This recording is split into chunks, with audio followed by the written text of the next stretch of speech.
என்னை அப்பா என்று அழைப்பது ரொம்ப பெருமைக்குரிய விஷயமா இருக்கு அப்படின்னு சொல்லிட்டு முதலமைச்சர் மு.க.ஸ்டாலின் சொல்லியிருக்கிறார். இப்போ ஏற்கனவே நம்ம குறிப்பிட்டது போல இந்த உறவுமுறை வரிசையில் இப்போ அப்பாவும் ஒரு ட்ரெண்ட் ஆக ஆரம்பிச்சிருக்கா. அப்பாவுக்கு வாழ்த்துக்கள். இது ஒரு பொலிட்டிக்கல் நரேட்டிவ் செட்டிங். அம்மானு எல்லாரையும் கூப்பிடுவாங்க, அப்பான்னு எல்லாரையும் கூப்பிட மாட்டாங்க. அதிமுகவுக்கு வருகிற சட்டமன்ற தேர்தலில் 117 தொகுதி, மீதமுள்ள 117 தொகுதி விஜய் தலைமையிலான அணிக்கு அப்படிங்கிறது இதில் பேசப்பட்டு வருது. கூட்டணி உறுதி ஆக்கலாம். எப்படின்னா விஜயண்ணா தலைமையை ஏற்றுக்கொண்டு அதிமுக வந்தால் ஒரு வாய்ப்பு இருக்கு. விஜய் அண்ணாக்கு nothing to lose. First election, இந்த எலெக்ஷனில் அவர் நிற்பார். நீங்கள் சொல்கிற ஒஸ்ட்டு சீனரியே வச்சுக்கிங்க. அவருக்கு கடைசி எலெக்ஷன் சார். சரி, இப்போ 2026 எடப்பாடி தோத்துட்டாரு, என்ன கட்சி இருக்குமா? கெட் அவுட் மோடின்னு சொல்லிப்பாரு அப்படின்னு சொல்லி சவால் விட்டுருக்காரு அண்ணாமலை. இந்த பக்கம் வடிவேலு, இந்த பக்கம் இந்த சிங்கமுத்துவா, ஒரு 2 கோஷ்டி இருக்கும் தெரியுமா? இது 2 வாய்ச்சவடா விட்டுன்னு உதார் விட்டுன்னு சண்டை போடும் தெரியுமா, ஒரு காமெடி பீஸா படத்தில். அந்த மாதிரி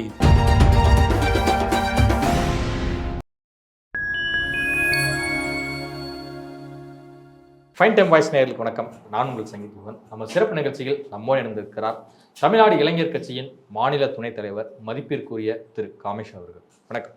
மதிப்பிற்குரிய வணக்கம். எப்படி இருக்கீங்க? நல்லா இருக்கு. எப்படி இருக்கீங்க? நல்லா இருக்கு. தமிழ்நாட்டு அரசியலில் அம்மா, அன்னியார், தந்தை, அப்புறம் அண்ணன், இன்னும் பல பேரை குறிப்பிட்டு போயிட்டே இருக்கலாம். ஸோ நிறைய தலைவர்களை அப்படிதான் அழைக்கிற ஒரு வழக்கம் தொண்டர்கள் மத்தியில் இருக்கு. தற்போது தமிழ்நாட்டில் இருக்கக்கூடிய இளம் தலைமுறையினர் என்னை அப்பா என்று அழைப்பது ரொம்ப பெருமைக்குரிய விஷயமா இருக்கு அப்படின்னு சொல்லிட்டு முதலமைச்சர் மு.க.ஸ்டாலின் சொல்லியிருக்கிறார். இப்போ ஏற்கனவே நம்ம குறிப்பிட்டது போல இந்த உறவுமுறை வரிசையில் இப்போ அப்பாவும் ஒரு ட்ரெண்ட் ஆக ஆரம்பிச்சிருக்கா. அப்பாவுக்கு வாழ்த்துக்கள் சொல்லணும். இது ஒரு பொலிட்டிக்கல் நரேட்டிவ் செட்டிங். இதுக்கு ஒரே எக்ஸாம்பிள் ஜெயலலிதா. முதல் தடவை 91 ஆட்சியை பிடிக்கும்போது செல்வி ஜெயலலிதா தான் எல்லாரும் சொல்லிட்டு இருந்தாங்க. அப்போ அவங்களுக்கு வயசு 42. Youngest chief minister of Tamil Nadu அவங்க தான். செல்வி ஜெயலலிதா தான் சொல்லுவாங்க. திருப்பி பவுன்ஸ் பேக் ஆகிறாங்க 2வது வாட்டி. 96 முடிஞ்சு 2001 வராங்க. வரும்போது புரட்சி தலைவி ஜெயலலிதா அப்படின்னு புரியுதுங்களா? புரட்சி தலைவி, பொதுச் செயலாளர், நிரந்தர பொதுச் செயலாளர், புரட்சி தலைவி. இதுதான் புரட்சி தலைவி. நிரந்தரம்லாம் ஸ்டார்ட் ஆயிடுச்சு. ஆமாம், அப்போவே ஸ்டார்ட் ஆரம்பிச்சிருச்சு. அப்போவே ஸ்டார்ட் இல்லை, ஃபஸ்ட் டைம்லுமே அது ஸ்டார்ட் ஆரம்பிச்சிருச்சு.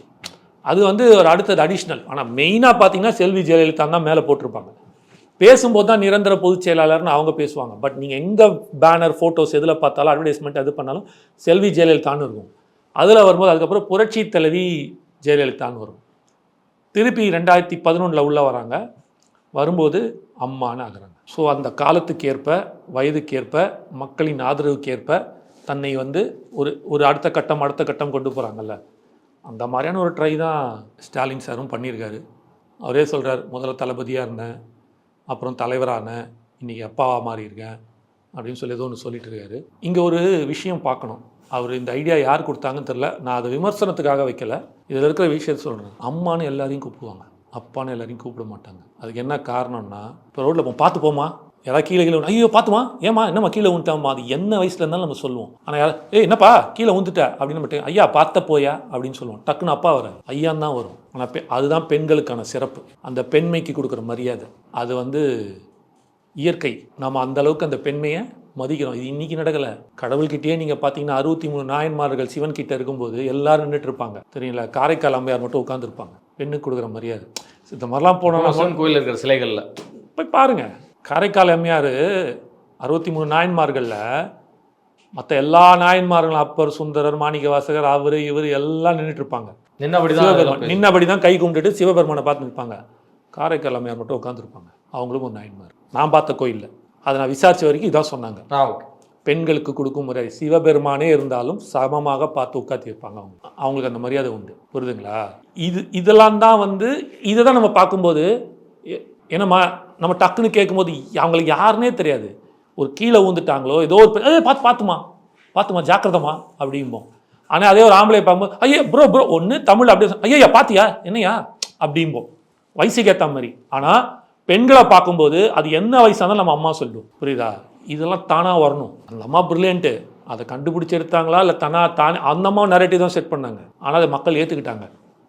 இவருக்கு எப்படின்னு தெரியல. பார்ப்போம். மக்கள் தீர்ப்பே மகேசன் தீர்ப்பு. ஏற்றுக்கிட்டாருன்னா வாழ்த்துக்கள். நான் முதலே சொல்லிட்டேன், எங்கள் அப்பா வயசு இருக்குது, நான் சொல்லிட்டேன். இருந்தாலும் மக்கள் ஏற்றுக்கிட்டாங்கன்னா வாழ்த்துக்கள், அப்பாவுக்கு வாழ்த்துக்கள். ரெட்டிக்கல் வலையில் வந்து விஜய் அவர்கள் சிக்கியுள்ளார் அப்படின்னு சொல்லியிருக்காரு திருச்சி சூர்யா. உங்களுடைய பதில் என்ன? யாருங்க திருச்சி சூர்யா? எந்த கட்சியில் இருக்காரு? இப்போ எந்த கட்சியில் இருக்காரு? இப்போ எந்த கட்சின்னு இல்லை, வழக்கறிஞராக இருக்காரு. டவுட்டாக இருக்குது. ஏன்னா போன வாரம் ஒரு கட்சியில் இருந்தார், போன மாதம் நடுவில் ஒரு மாதம் வேறு ஏதோ கட்சியில் இருந்தார், இப்போ வேறு ஏதோ கட்சியில் இருக்கிறதா சொன்னாங்க. அந்த டவுட்டில் தான் கேட்டேன். நான் வந்து அவர்லாம் யார்கிட்டையும் சிக்கணும் இல்லை, அவர்லாம் வேறு லெவல் ஐக்கானுக்கு போயிட்டார். ஒரு வீடியோ போடுறாரு, 1 கோடி பேர் மெம்பர்ஷிப்பாக சேர்ந்துருக்கிறான். 75 வருஷம் 50 வருஷம் கட்சியே திணறி இப்போ தான் 1 கோடி சேர்த்துருக்கிறான் தான் சொல்கிறாங்க. ஒரு நிமிஷம் வீடியோவில் 1 கோடி பேர் சேர்த்த மனுஷன் அவர் வந்து மாட்டிக்கிட்டு அவர் வந்து சொல்கிற பேச்சுக்கிட்டு தலையாட்டுறவரா? ஏதாவது பேசணும்னு பேசுறது பப்ளிசிட்டி தேடுறவங்களுக்குலாம் நம்ம என்ன பிரதர் பேசுகிறோம்? இல்லை, சேகர் ரெட்டி, அர்ஜுன் ரெட்டி, அப்புறமேல வந்து சஞ்சய் ரெட்டி, இவங்க மாதிரி ஆட்கள் எல்லாமே வந்து பார்த்தீங்கன்னா விஜய்க்கு பயங்கரமாக வந்து ஃபண்டு பண்ணுறாங்க. ஸோ டேரெக்டாக வந்து விஜய் வந்து பணத்தை இறக்க மாட்டார், இவங்க தான் வந்து அவருக்காக பணத்தை இறக்குறாங்க. எல்லாம் ஒரு மோட்டிவில் தான். இவர் தான் பக்கத்தில் உட்காந்து டாக்குமெண்ட் போட்டு கொடுத்தாரான் அக்ரிமெண்ட்டு. நேர்மையாக பேசுகிறவங்க நீங்கள் கேள்வி கேளுங்க, அதுக்கு நான் பதில் சொல்கிறேன். இப்போ நீங்கள் கேட்டிங்க, அண்ணாமலை கேட்டார், அது பதில் சொல்கிறேன். அதெல்லாம் சும்மா ஃபேக்கு பப்ளிசிட்டி தேடுற அப்புறம் சொல்ல போகிறேன். பப்ளிசிட்டி பைத்தியம்னு சொல்லுவாங்க தெரியுமா அந்த சினிமாலலாம், அது என்ன பப்ளிசிட்டி பைத்தியம்டா அப்படின்பாங்கல்ல, அந்த மாதிரி. அவர் எது நம்மளோட அண்ணன், எனக்கு தெரிஞ்சு என்னோட வயசில் பெரியவராக இருப்பார்னு நினைக்கிறேன் டெஃபினட்டாக. எதுக்கு அவரை வந்து நம்ம அசிங்கப்படுத்தணும்? அஃப்கோர்ஸ் அவர் கிட்டத்தட்ட எல்லாம் ஒரே ஏஜ் கூட இருக்க வாய்ப்புகள் இருக்கும். எதுக்கு அவரை போய் நம்ம கிண்டல் பண்ணிட்டு போயிட்டு வந்துட்டு அவரெல்லாம் பெருசாக மதித்து அவர் சொல்கிறதுக்கெலாம் நம்ம சொன்னோன்னா நம்ம டைம் வேஸ்ட்டு, நம்மளை வந்து காமெடி பீஸாக பார்த்துருவோம். பிரசாந்த் கிஷோர் வந்து கடந்த வாரம் விஜயை சந்திச்சாரு. அதன் பிறகு அந்த அறிக்கையெல்லாம் வந்து கொடுத்துருந்தாரு. இவ்வளோ ஆய்வு பண்ணதில் உங்களுக்குன்னு 20% ஓட்டு இருக்குங்க, 15-20% அப்படின்னு சொல்லி. அது கூட கடந்த முறை நம்ம நேர்காணலில் பேசியிருந்தோம். தற்போது ஒரு தகவல் வந்து மிக்க நன்றி, நீங்கள் அதை போட்டு விட்டீங்க. நான் சொன்னதை எடுத்து அதை ஜூம் பண்ணி அதை இது பண்ணி காமிச்சதுக்கு மிக்க நன்றி. ஏன்னா யாரும் பண்ணல, நீங்கள் பண்ணதுக்கு மிக்க நன்றி.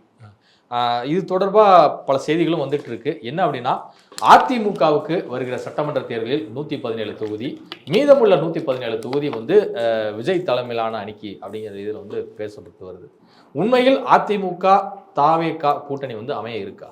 கூட்டணி இந்த 117 இந்த இதெல்லாம் வந்து நமக்கு தெரியல பிரதர். எதுவுமே நம்ம வந்து அதிகாரப்பூர்வ அறிவிப்பு இல்லாமல் ஒரு ஸ்பெகுலேட்டிவ் மோடில் பேசுகிற பழக்கம் நமக்கு கிடையாது. நான் ஃபஸ்ட்டு சொல்லிடுறேன், ஃபர்ஸ்ட் பாயிண்ட்டு. அடுத்தது வரட்டும், ஒரு வேளை நீங்கள் சொன்னது பிரசாந்த் கிஷோர் சொன்னார், இந்த மாதிரி பேசப்பட்டிருக்கு, இந்த மாதிரி நடக்க போகுது அப்படின்னு சொல்கிறீங்களே, அது அதிகாரப்பூர்வ அறிவிப்பாக ஒன்று அதிமுகவோ இல்லை தாவேக்காவோ கொடுக்கட்டும், அதுக்கப்புறம் அதை பற்றி நம்ம பேசுவோம். பாயிண்ட் 1. பாயிண்ட் 2 வந்து அதிமுக தாவேக்கா கூட்டணி உறுதியான்னு கேட்குறீங்க. இது வரைக்கும் அந்த மாதிரியான எந்த ஒரு தகவலும் இல்லை. நான் நேற்றுக்கு கேபி முனுசாமி ஐயா பேசும்போது கூட ஒருத்தருக்கு ஒரு ஊடகவியலாளர் கொடுக்கும்போது கூட, எங்கள் தலைமையில் வந்தால் நாங்கள் ஆதரிக்க ரெடி, ஏற்றுக்கொள்ள ரெடின்னு அவங்க சொல்லியிருக்காங்க. இவங்க என்ன சொல்லிட்டாங்க, விஜய் அண்ணா தலைமை ஏற்று வந்தால் எந்த கட்சி வந்தாலும் நாங்கள் ஆதரிக்க ரெடி, வரவேற்கிறோம், ஏற்றுக்கொள்ள ரெடி அப்படின்னு சொல்கிறாங்க.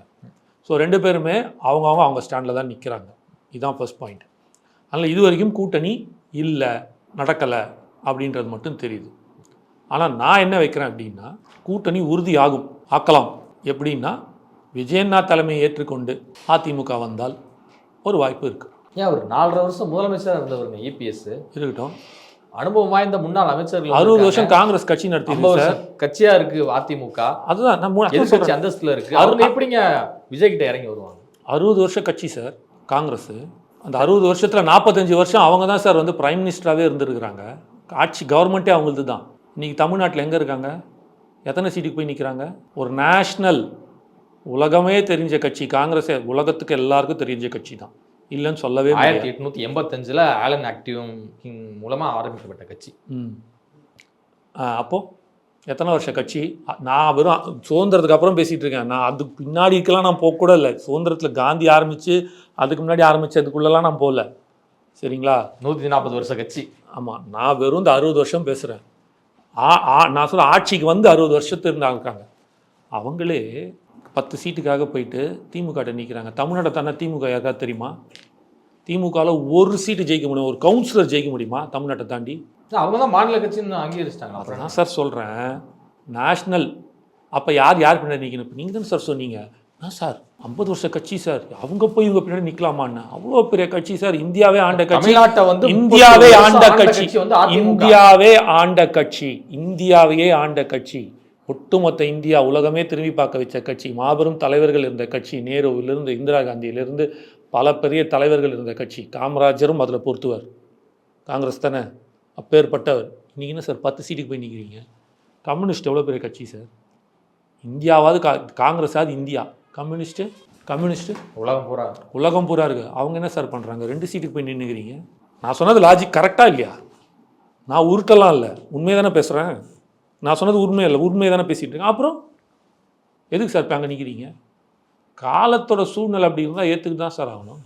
42% வாக்குறுதி, 44% வாக்கு, ஐ மீன் இதை கொடுத்ததோட பர்சன்டேஜ் ஆஃப் ஓட்டோட கொடுத்த ஓட் பர்சன்டேஜோட கொடுத்த ஜெயலலிதா அம்மா இறந்ததுக்கப்புறம் 21% வந்துட்டிங்க.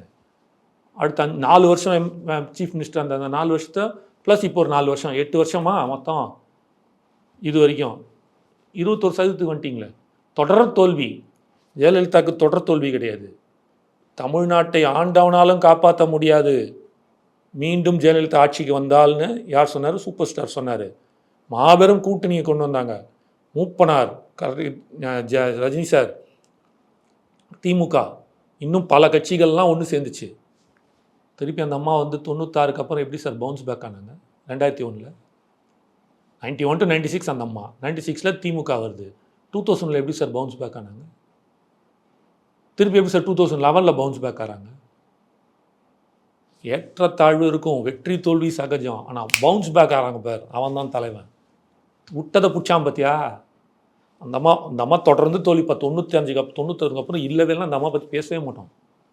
தொடர்ந்து அடிக்காலி தான். கட்சின்னு ஒன்றே இருந்திருக்காது. பட் ஆனால் எம்ஜிஆருக்கு நிகராக, எம்ஜிஆர் அளவு இல்லைனாலும் எம்ஜிஆருக்கு நிகராக சார் அந்த அம்மாவை காமிச்சிருச்சாங்க சார். 2 முறை ஜெயிச்சு சாதிச்சிட்டாங்க. எம்ஜிஆர் செஞ்சது அதே சாதனை அந்த அம்மா செஞ்சிச்சுல்ல 2011. அப்புறம்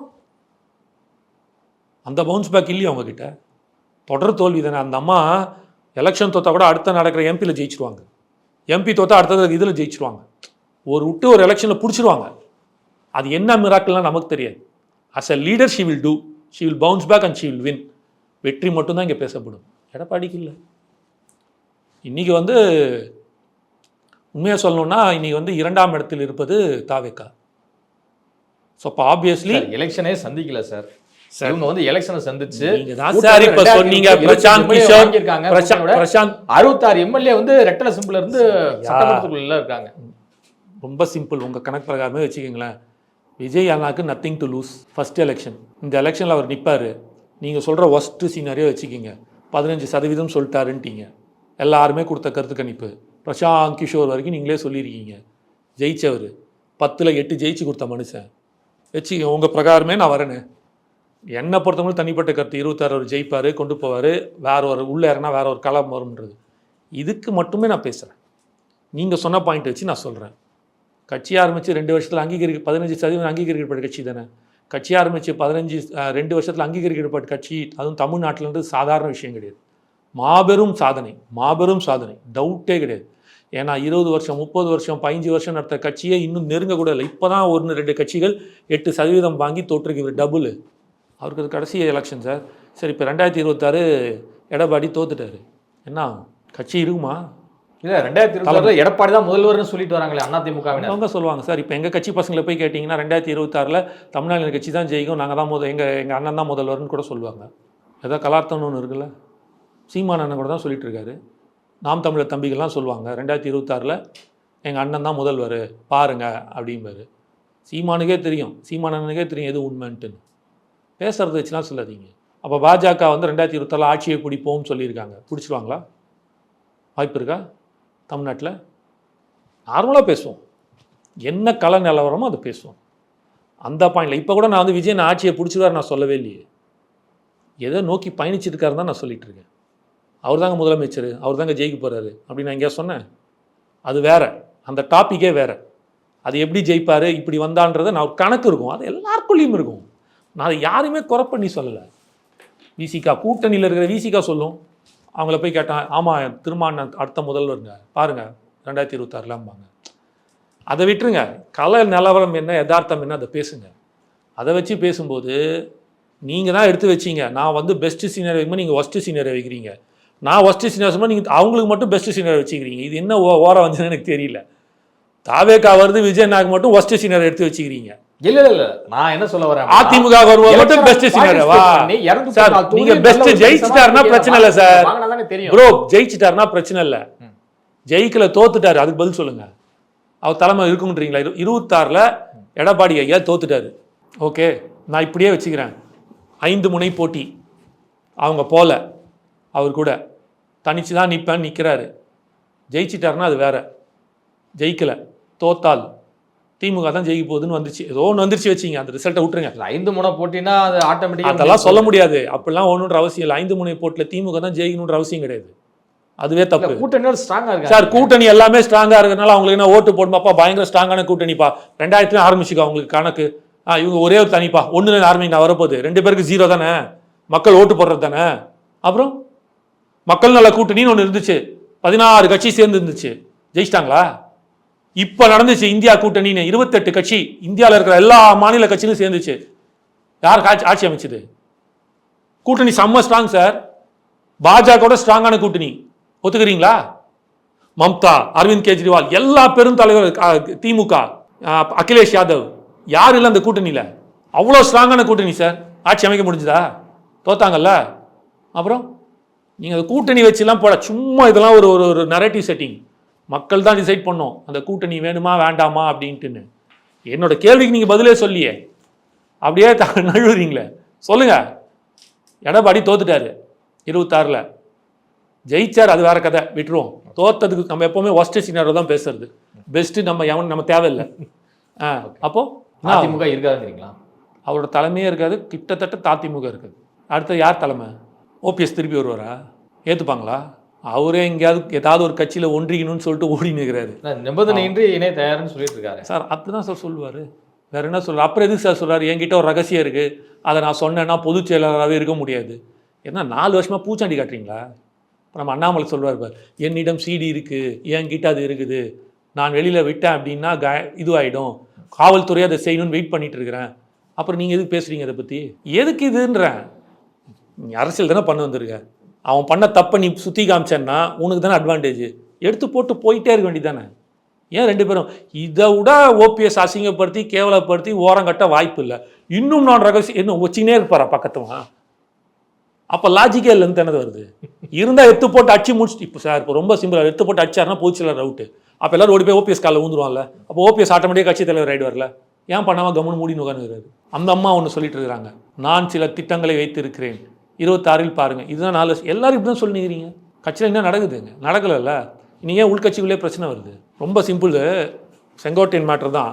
அவர் ஏன் பிரச்சனை பண்ணாரு? அந்த இன்விடேஷனில் ஜெயலலிதா அம்மா போட்டோவில் எம்ஜிஆர் படம்ல வெறும் எடப்பாடி ஐயா படம் மட்டும்தான் இருந்துச்சுன்னு கோவப்பட்டார். ஒரு 20 வருஷத்துக்கு முன்னாடி, 15 வருஷத்துக்கு முன்னாடி அம்மா உயிரோடு இருக்கும்போது அதில் எம்ஜிஆர் படம் இல்லை, வெறும் ஜெயலலிதா படம் மட்டும்தான் இருக்குன்னா செங்கோட்டையன் போயிட்டு நீங்கள் எப்படி எம்ஜிஆர் படம் போடலன்னு இந்த மாதிரி தகராறு பண்ணிட்டு வாங்களா? பண்ணியிருக்க முடியுமா அவரால்? சொல்லுங்கள். 2மே நான் வைக்கிறேன், புரியுதா நான் சொல்கிறேன்? ஆமாம். இன்னைக்கு எடப்பாடியார் ஐயா ஃபோட்டோ மட்டும்தான் இருக்குது அந்த விவசாயிகளோட இன்விடேஷன்லையும் பிட் நோட்டீஸ் அந்த இதுலேயும். ஜெயலலிதா படமும் இல்லை, எம்ஜிஆர் படமும் இல்லை அப்படின்னு செங்கோட்டையன் ஒரு குற்றச்சாட்டை வச்சு அதை புறக்கணிக்கிறாரு, விமர்சனம் பண்ணுறாரு. என்னோட கேள்வி, இதே 2010ல் ஜெயலலிதா அம்மா இருக்கும்போது இப்படி ஒரு விழா எடுக்கிறாங்க, அந்த அம்மா படம் மட்டுமே இருக்குது, அண்ணா படமோ எம்ஜிஆர் படமோ இல்லை. செங்கோட்டையன் இந்த கேள்வியை, இந்த விமர்சனத்தை அம்மா ஜெயலலிதா அம்மா மேலே வச்சிருக்க முடியுமா? வாய்ப்பு இருக்கா? அப்படி வச்சுட்டு அவரால் இருக்க முடியுமா அந்த கட்சியில்? இப்போ புரியுதா வீக்னஸ் ஆஃப் த லீடர்? ஒத்துக்கிறீங்களா? அங்கே பண்ண முடியாதுல்ல. அதே பொதுச் செயலாளர் தானே இவர். அந்த அம்மா என்ன ஜெயலலிதா அம்மா பொதுச் செயலாளர் தானே, பொதுச் செயலாளர் தானே. அந்த அம்மா சிஎம்மா கூட இருக்க வேணாம், விட்டுருங்க. எதிர்கட்சி தலைவராக இருந்தாங்க இல்லையா, அப்போ இந்த மாதிரி பண்ணியிருக்க முடியுமா? அவங்க ஆட்சியில் இருக்கும்போதாவது இவர் சொல்லியிருக்க முடியுமா அந்த மாதிரி தைரியமாக போயிட்டு? இப்போ இதே நிலைமையில தான் இப்போ இருக்காரு. இவரும் எதிர்கட்சி தலைவராக உட்காந்துருக்காரு, ஒரு பொதுச் செயலாளர். ஆனால் இவரை மட்டும் ஏன் இப்படி விமர்சனம் பண்ணுறீங்க? அப்போது இது வரைக்கும் அந்த அம்மாவை பற்றி கட்சியை விட்டு தூக்கி வெளில போட்ட யாராவது ஒருத்தர் விமர்சனம் பண்ணியிருக்காங்களா சார்?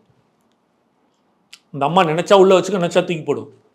நீ யார் அமைச்சரே காத்தால பேப்பர் பார்த்தா, எப்பா இன்னைக்கு நான் அமைச்சராகிறேன்ப்பா, இன்னைக்கு தப்பிச்சிட்டேன்ப்பா அப்படி, ஐயோ இன்னைக்கு இவன் இல்லையா, போச்சா சோழமுத்தா போச்சான்ற கதை மாதிரி அப்படி நடந்துட்டு இருந்த ஒரு அரசியல். நீ ஏன் வெளியில் போனோடனே எடப்பாடியார் அவ்வளோ விமர்சனம் பண்ணுறாங்க, கட்சிக்குள்ளே இருக்கிற செங்கோட்டையன் இப்படி விமர்சனம் பண்ணுறாரு? That is the leadership of the quality of the leadership. யார் எங்கன்ற அந்த ஒரு தகுதின்ற சொல்லும்போது அந்த ஒரு திறமை சொல்லுவோம்ல, strong of the leader, strongest of the leader சொல்லுவாங்கள்ல, அது கம்மியாயிட்டு இருக்கு. அதுதான் பிரச்சனை. இப்போ நீங்கள் கேட்டீங்கல்ல 2026 ஒருவேளை எடப்பாடி அதிமுக தோத்தா எடப்பாடி இருக்க மாட்டாரான்ட்டு, உங்களுக்கு பதில் இதிலே தெரிஞ்சிருக்கும்னு நினைக்கிறேன். கெட் அவுட் மோடின்னு சொல்லி பாரு அப்படின்னு சொல்லி சவால் விட்டுருக்கிறாரு அண்ணாமலை. இன்னொரு பக்கம் துணை முதலமைச்சர் உதயநிதி ஸ்டாலின் என்ன சொல்லியிருக்காரு அப்படின்னா, நீங்கள் வந்து அண்ணா அறிவாலயத்துக்கு வந்து பாருங்க, அண்ணா அறிவாலயத்துக்கு கூட வேணாம், அண்ணா சாலைக்கு முடிஞ்சா வந்து பாரு அப்படிங்கிறது சவால் விட்டுருக்காரு. யார? அண்ணாமலைக்கு. அவர் டெய்லி அதில் தான் போகிறாரு. இந்த 2 பேர்த்தோடைய சவால் வந்து எதை உணர்த்துகிறது? இது எப்படி இருக்குதுன்னா, இந்த பக்கம் வடிவேலு, இந்த பக்கம் இந்த சிங்கமுத்துவா, ஒரு 2 கோஷ்டி இருக்கும் தெரியுமா? இது 2 வாய்ச்சவடா விட்டுன்னு உதார் விட்டுன்னு சண்டை போடும் தெரியுமா, ஒரு காமெடி பீஸா படத்தில். அந்த மாதிரி இது ஒரு இதெல்லாம் ஒரு பேச்சா ப்ரோ? அறிவு சிந்தனையோட மக்களுக்கு தேவையானதை பேசும். விட்டு காமெடி பண்ணிட்டு இருக்காதீங்க அரசியலில். இவர் அவரை கெட் அவுட்டுன்னு சொல்லுவாராம்மா, நீ சொல்லி பாரு, நாங்கள் யார் தெரியுமா, நான் யார் தெரியுமா, அண்ணன் யார் தெரியுமா, அண்ணன் யார் தெரியுமான்னு 2 பேரும் மாற்றி மாற்றி. ப்ரோ, இளைஞர்களுக்கு வேற ஒரு நல்ல அரசியலை கொண்டு போய் சேர்க்கணும், ஒரு அறிவான சிந்தனையை கொண்டு போய் சேர்க்கணுன்ற ஒரு நல்ல எண்ணத்துலேயும் அந்த சிந்தனையிலையும் நாங்கள் வரோம். ஸோ படித்தவர் எதை எப்படி பேச வேண்டும் என்றது அவருக்கு தெரியும். அவர் தன்னை தரம் தாழ்த்தி கொண்டால் அவரும் அது கூட தான் சேர்ந்து அவரும் அதே போல் விமர்சனத்துக்கு ஆவார். அதான் நல்லா சொல்ல முடியும். இதுவரை உங்கள் பல்வேறு கருத்துக்கு உங்களுக்கு நன்றி. நன்றி ப்ரோ.